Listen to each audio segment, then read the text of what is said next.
और दिल्ली पुलिस इस समय प्रेस कॉन्फ्रेंस कर रही है। रैली में पार्टिसिपेट करें।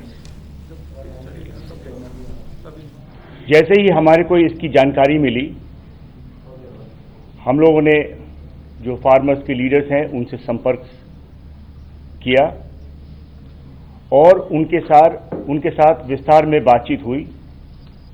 5 राउंड की मीटिंग हुई और इसके साथ कई बार फोन पे वार्तालाप भी किया गया। सबसे पहले तो उनसे कहा गया था कि ये 26 मार्च को देश जब रिपब्लिक डे परेड और सेलिब्रेशंस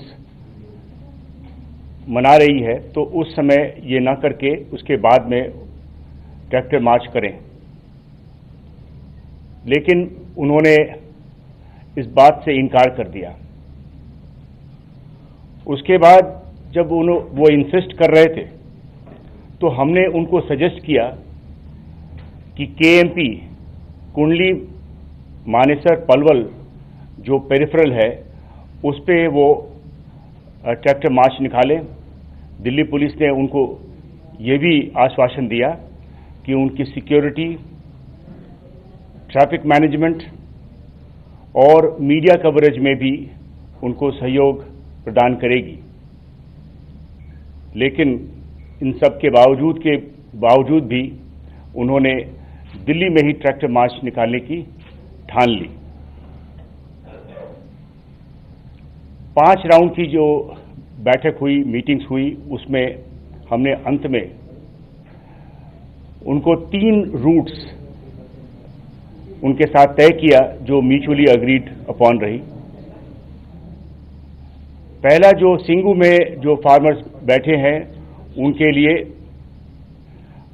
आप तस्वीर में देख रहे होंगे, सिंगू से चल करके मुकरबा चौक से पहले जो संजय गांधी ट्रांसपोर्ट नगर की तरफ राइट टर्न रास्ता जाता है, उससे बवाना और गंझावला होते हुए वापस औचिंडी बॉर्डर से बाहर निकल करके केएमपी से होते हुए वापस कुंडली और सिंगू ये तय हुआ। और ये कुल जो डिस्टेंस है ये 63 किलोमीटर का है। साथ में ये भी तय हुआ कि जो टीकरी में बैठे हुए हैं वे टीकरी से नांगलोई टी पॉइंट आए और नांगलोई टी पॉइंट से नजफगढ़ के रास्ता होते हुए ढांसा बॉर्डर से होते हुए वे फिर केएमपी पे जाकर के वापस टीकरी बॉर्डर पे आ जाए। ये कुल डिस्टेंस 74 किलोमीटर है। इसके बाद जो तीसरा रूट जो गाजीपुर में जो किसान बैठे हैं उनके लिए यह तय हुआ था कि वो गाजीपुर से अंदर आकर के रोड नंबर 56 से होते हुए अप्सरा बॉर्डर से बाहर चले जाएं और केएमपी पे जाकर के और वापस गाजीपुर पहुंच सकते हैं। ये कुल 46 किलोमीटर है।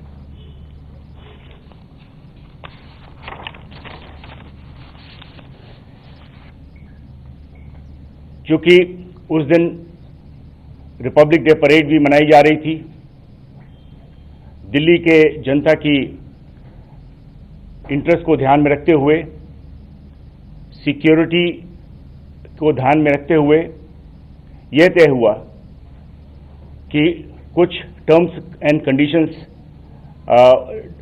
लागू किया जाए।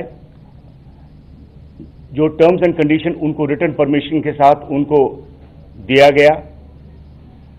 पहला टर्म्स था कि किसान ट्रैक्टर रैली वो 12 बजे दोपहर से शुरुआत हो और 5 बजे तक खत्म हो जाए। इसके बाद दूसरी कंडीशन जो ले की गई वो था कि ट्रैक्टर मार्च जो किसान लीडर्स थे, जो उनके वरिष्ठ लीडर्स थे, वो लीड करें, वो अगली पंक्ति में वो रहें। इसके बाद ये भी तय हुआ कि हर एक जत्थे के साथ उनके लीडर्स भी साथ चलें ताकि वे अपने जत्थे को कंट्रोल कर सकें। 5000 से ज्यादा ट्रैक्टर्स नहीं हो और कोई भी हथियार, फायरआर्म, भाला, तलवार या कोई भी ऐसी डेडली वेपन साथ में नहीं होना चाहिए। और रैली, जैसा कि आप समझ सकते हैं, ये पीसफुल और डिसिप्लिन हो। इसके बाद जब रिटन परमिशन देने के बाद एक अंडरटेकिंग भी ली गई, जिसमें उन्होंने ये सारे शर्तें को मंजूर किया और ये तय हुआ कि किसान रैली 26 तारीख को 12 बजे से शुरू होगी। लेकिन 1:25 की शाम को ये समझ में आई कि वे अपने वादे से मुकर रहे हैं।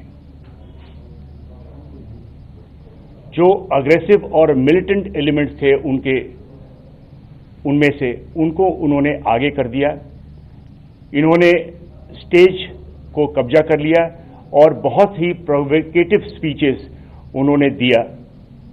इससे उनका मंशा शुरू से ही समझ में आ गया कि उनकी मंशा क्या है। फिर भी दिल्ली पुलिस संयम से काम की। अगले दिन सुबह 6:30 बजे से ही वे बैरिकेड तोड़ने को तैयार हो गए। 7:30 पे जो सिंगू पे किसान थे वे उन्होंने मार्च करना शुरू किया और वे मुकरबा चौक पे जो हमारी बैरिकेड है वहां तक पहुंचे। जो अग्रीमेंट के हिसाब से उन्हें दाहिने मुड़ना चाहिए था, वो दाहिने ना मुड़ करके और वहीं पे बैठ गए। उनके नेता सतनाम सिंह पन्नू, उन्होंने काफी भड़काऊ भाषण दिया, जिसके बाद वहां जो उनके साथ फार्मर्स थे उन्होंने बैरिकेड तोड़ने पे आमादा हो गए। उनके एक और किसान नेता जो दर्शनपाल सिंह, वो भी वहां पे बैठ गए और दाहिने मुड़ने से मना कर दिया।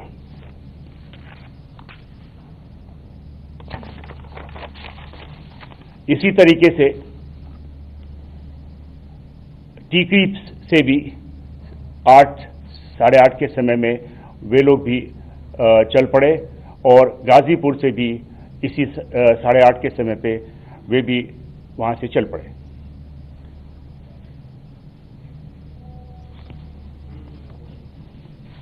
पुलिस के जो लॉफुल डायरेक्शन था कि वे अपने जो तय हुए समय है 12 बजे उस समय चलें, क्योंकि जो ऑफिशियल प्रोग्राम था रिपब्लिक डे का वो करीब 12 बजे के समय समाप्त होना था।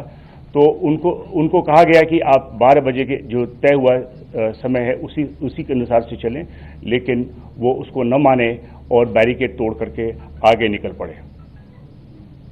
जैसा कि मैंने कहा कि मुकरबा चौक के पास बैरिकेड पे पहुंचे और आगे जाने से मना किया और वहीं पे एक भाषणबाजी हुई सतनाम सिंह पन्नू द्वारा, जिसको आप अभी सुन सकते हैं।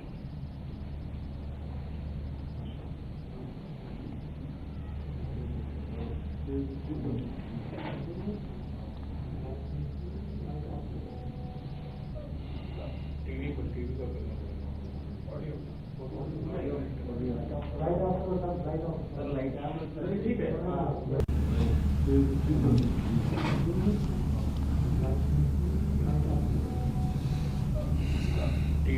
का करना ऑडियो सर लाइट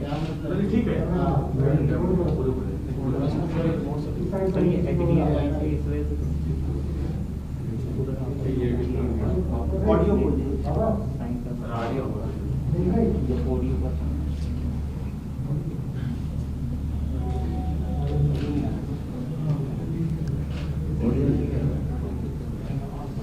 भी कवर किया होगा। आपने देखा होगा कि जैसे ही ये स्पीच समाप्त हुआ और उन्होंने आह्वान किया कि जो आगे जो बैरिकेड लगी है उसको तोड़ करके वो आगे जाएं, और वो वहाँ की जो भीड़ है वो आगे निकली और बैरिकेड तोड़ने लगी।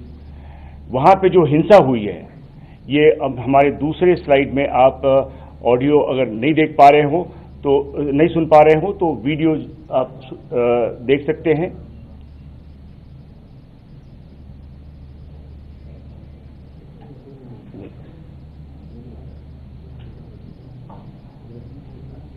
मुकरबा, तो इस प्रकार से आपने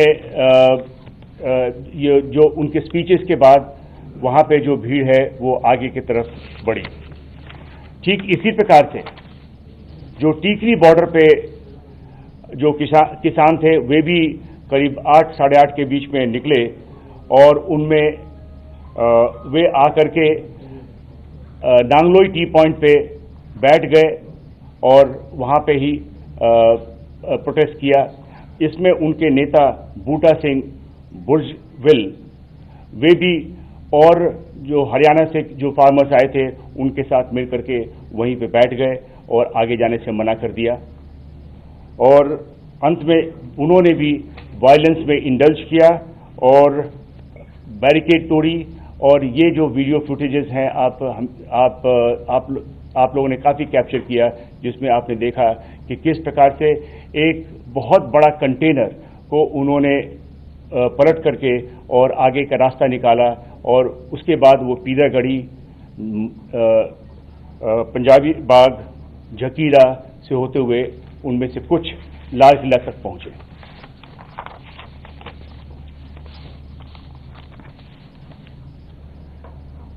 उसी प्रकार से गाजीपुर पे जो किसान थे उनमें से जो राकेश टिकायत के साथ जो किसान थे और भी उनके साथ और भी संगठनों के किसान वे भी इसी प्रकार से वायलेंस में इंडल्ज किया और वे आगे बढ़कर के अक्षरधाम गए और जबकि बहुतों को वापस भेज दिया गया, कुछ लोगों ने बैरिकेड तोड़ करके वे भी लाल किले तक पहुंच गए। इन सब पुलिस एक्शन में पुलिस ने संयम बरता।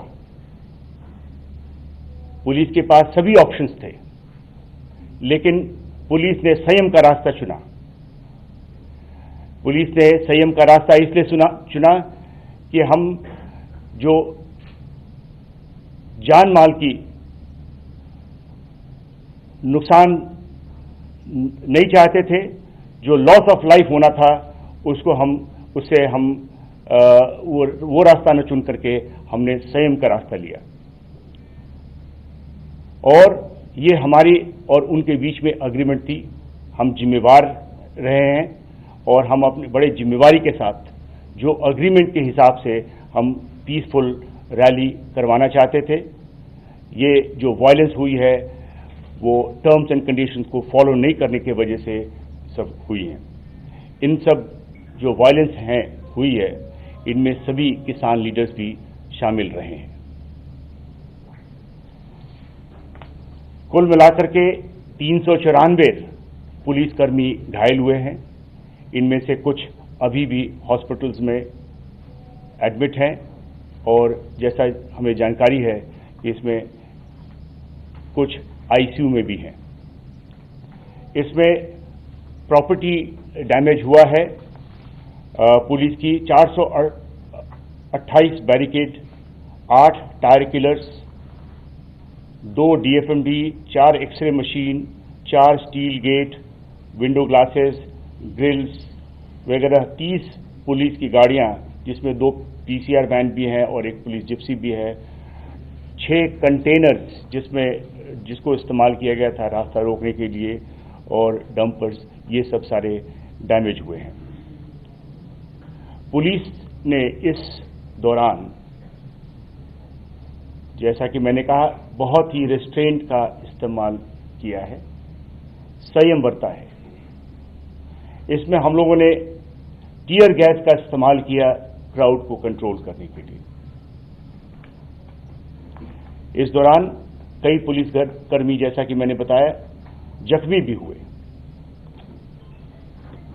सभी जो रास्तों से जो किसान लाल किले तक पहुंचे, वे रेड फोर्ट के जो रैम्पर्ट्स है वहां पहुंचकर वहां पे कई किसान संगठनों के झंडा फहराए और कुछ रिलीजियस झंडे भी फैलाए, जिसको पुलिस ने कब्जे में ली है और अभी हमारा ये केस प्रॉपर्टी है। मैं बताना चाहता हूं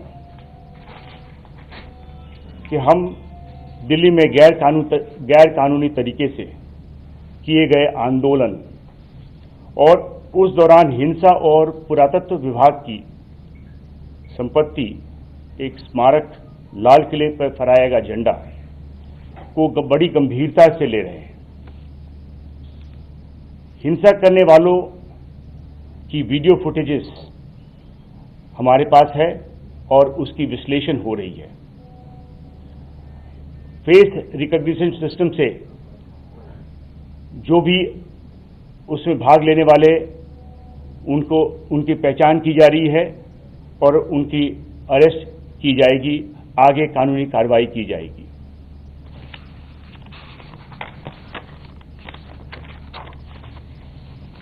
अब तक दिल्ली पुलिस 25 से ज्यादा क्रिमिनल केस रजिस्टर किया है और जैसा कि मैंने बताया है कि सीसीटीवी और वीडियो फुटेज से हम फेशियल रिकॉग्निशन सिस्टम से पहचान की जा रही है। एक चीज सबको बतलाना चाहता हूं कि कोई भी कल्प्रिट जिसकी पहचान होती है और जिसकी शमूलियत पाई जाती है उसको छोड़ा नहीं जाएगा। No one will be spared. जो भी फार्मर्स लीडर्स हैं और उनकी शमूलियत पाई जाती है उनके खिलाफ कानूनी कार्रवाई की जाएगी।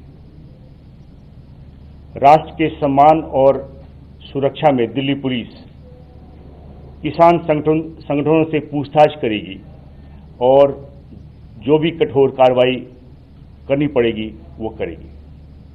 धन्यवाद। Sir, there is a report, sir, there is a news that is coming that some hundreds of Twitter accounts have been used from across the border and for some anti-social elements.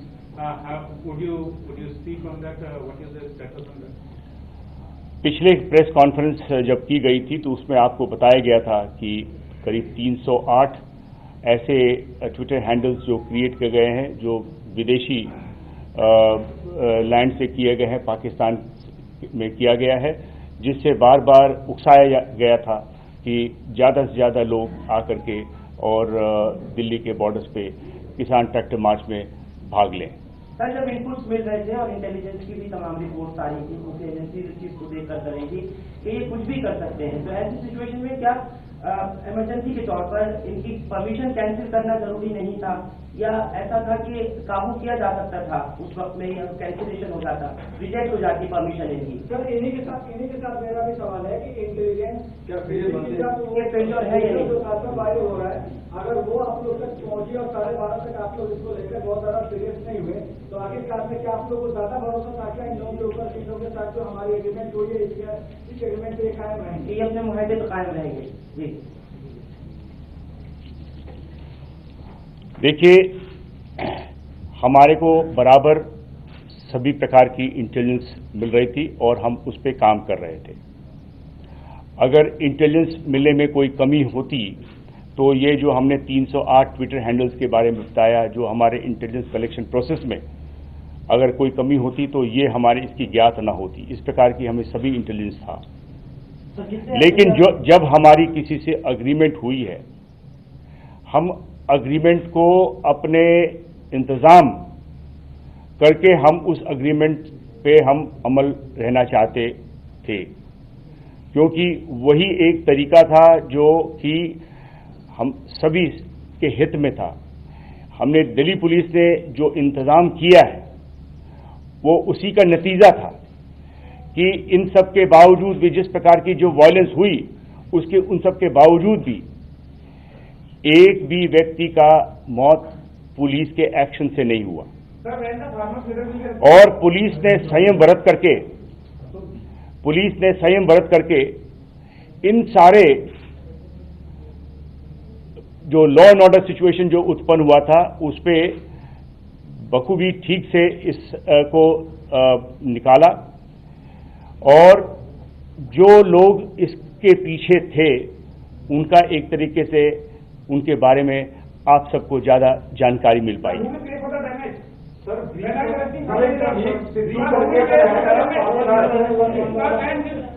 Breach of trust हुआ है, क्या farmers leader arrest होंगे? Police के साथ हुआ, उन्होंने आपको विश्वास दिलाया था, लेकिन उसके बावजूद ब्रीच ऑफ ट्रस्ट रहा, तो क्या फार्मर्स जो लीडर थे वो सीधा रिस्पॉन्सिबल है? क्या उनके खिलाफ एक्शन लेगी जरूरत? कितने फार्मर लीडर्स के ऊपर FIR हुई? हमने आप अपने बयान में हमने बिल्कुल साफ कहा है कि जिन फार्मर्स लीडर्स और जिस किसी का भी इन केसेस में शमूलियत पाया गया उनके खिलाफ कठोर कार्रवाई की जाएगी।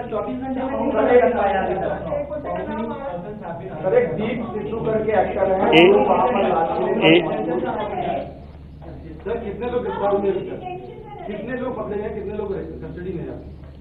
आपको इसके बारे में जो जैसे जैसे केसेस रजिस्टर हो रही हैं और उनमें जो भी कार्रवाई की गई है आपको ब्रीफिंग्स में, अलग से ब्रीफिंग में आपको बताया जाएगा।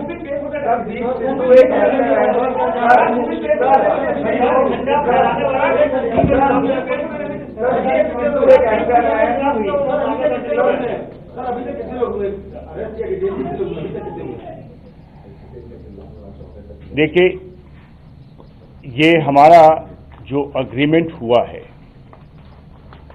इसमें किसानों के साथ हुआ है। किसान लीडर्स जिन्होंने हमारी एग्रीमेंट को न मान करके विश्वासघात किया है, और जो भी कानूनी कार्रवाई बनता है उनके खिलाफ किया जाएगा।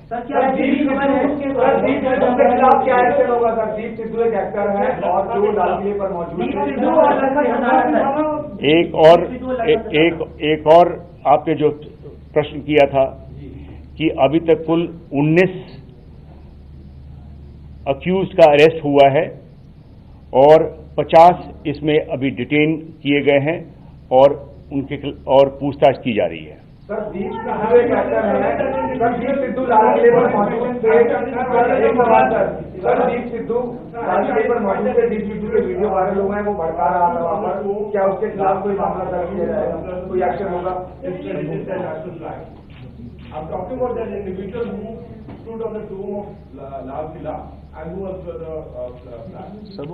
देखिए, मैंने जब ये आपको बताया है कि हर एक कोई व्यक्ति जिन्होंने इस जघन्य अपराध में हिस्सा लिया है उसके खिलाफ कानूनी कार्रवाई की जाएगी, और अभी केसेस रजिस्टर हुए हैं। केस के इन्वेस्टिगेशन में कई नाम आएंगे और जिनका भी नाम आएगा उनके खिलाफ जो कठोर कदम हमने ठान ली है वो ली।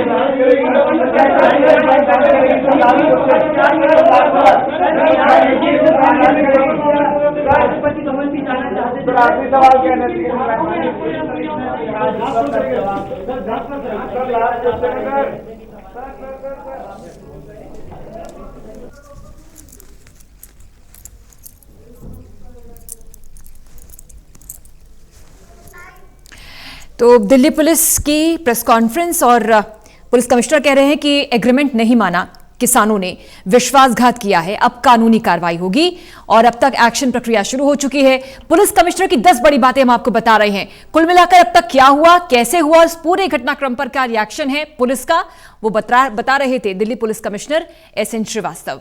मंच से भड़काऊ भाषण दिए गए जिसकी वजह से जो किसान थे, जो आंदोलनकारी थे, वो भड़क गए, उग्र हो गए।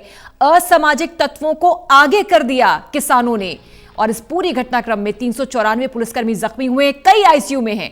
पुलिस कमिश्नर कह रहे थे कि पुलिस ने संयम बरता, जान माल का नुकसान ना हो इस बात का ख्याल किया गया, लेकिन अब एक्शन में है पुलिस।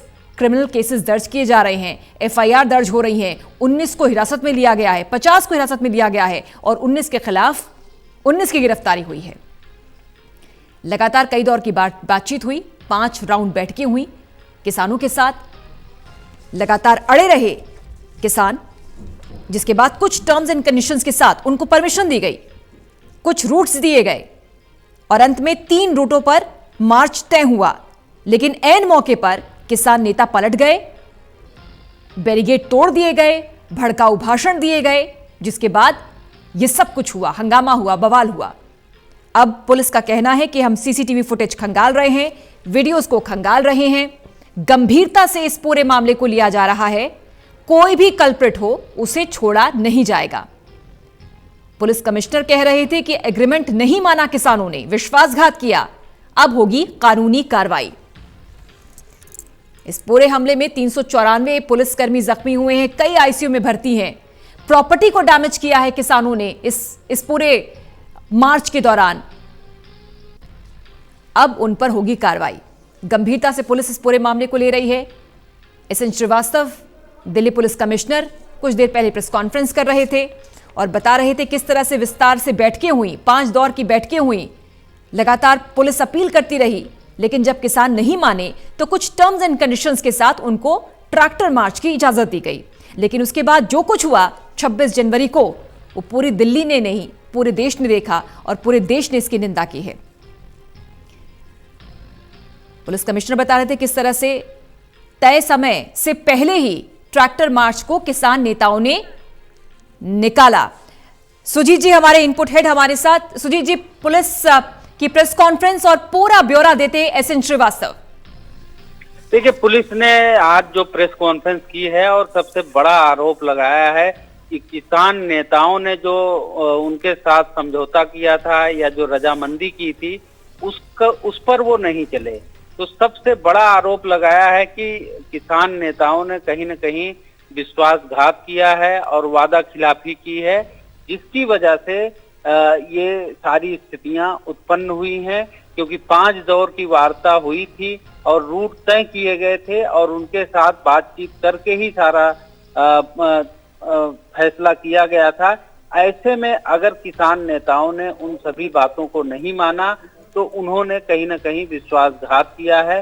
सबसे बड़ी बात उन्होंने कही, 12 बजे ये रूट तय हुआ था कि 12 बजे वहां से बैरिकेड हटाए जाएंगे, उसके बाद परेड शुरू होगी। लेकिन आपने सुना होगा कि सिंघू बॉर्डर पे 7:30 बजे से ही बैरिकेड हटाने की कार्रवाई शुरू हो गई और टिकरी बॉर्डर पे 8 बजे और उसके बाद जो है गाजीपुर बॉर्डर से लोगों का मार्च शुरू हुआ। तो कहीं ना कहीं उनका सीधा सा आरोप है कि जब 12 बजे की बात हुई थी तो इन लोगों ने कई घंटे पहले ही जो है परेड निकालने की तैयारी शुरू कर दी। और दूसरा उन्होंने जो आरोप लगाया, सबसे बड़ा उनका कहना है कि जो नेता हैं, जो किसान नेता हैं, उन्होंने भड़काऊ भाषण दिए, जिसकी वजह से उनके साथ शामिल लोगों ने उपद्रव किया और सरकारी संपत्तियों को नुकसान पहुंचाया है। और इसके अलावा एक बात उन्होंने और कही कि जब ये पहले से तय था कि जो बड़े किसान नेता हैं वो मार्च को, परेड को लीड करेंगे, लेकिन ऐसा भी देखने को नहीं मिला। जो उग्र आंदोलनकारी थे, जिन्होंने असामाजिक तत्व के तौर पर उनका नाम लिया है, वो उनको आगे कर दिया गया, जिसकी वजह से इस तरह के हालात पैदा हुए। लेकिन इन सब को बताने के साथ ही पुलिस ने आज साफ कर दिया है कि जो भी इस मामले में जिनका भी नाम आएगा, सीसीटीवी के आधार पर पड़ताल की जा रही है, उनका विश्लेषण किया जा रहा है।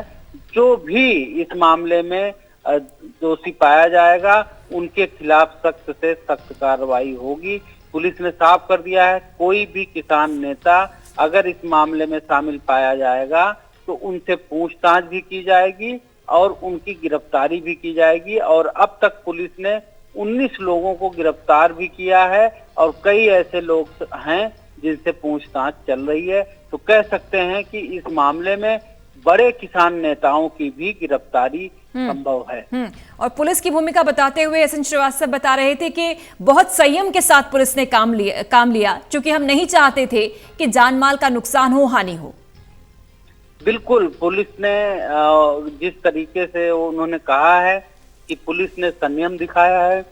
आपने देखा होगा कि कल जब कई जो किसान आंदोलन में शामिल थे या ट्रैक्टर मार्च में लोग शामिल थे, जो उग्र रुख अपना रहे थे, उनके साथ पुलिस संयम बरत रही थी।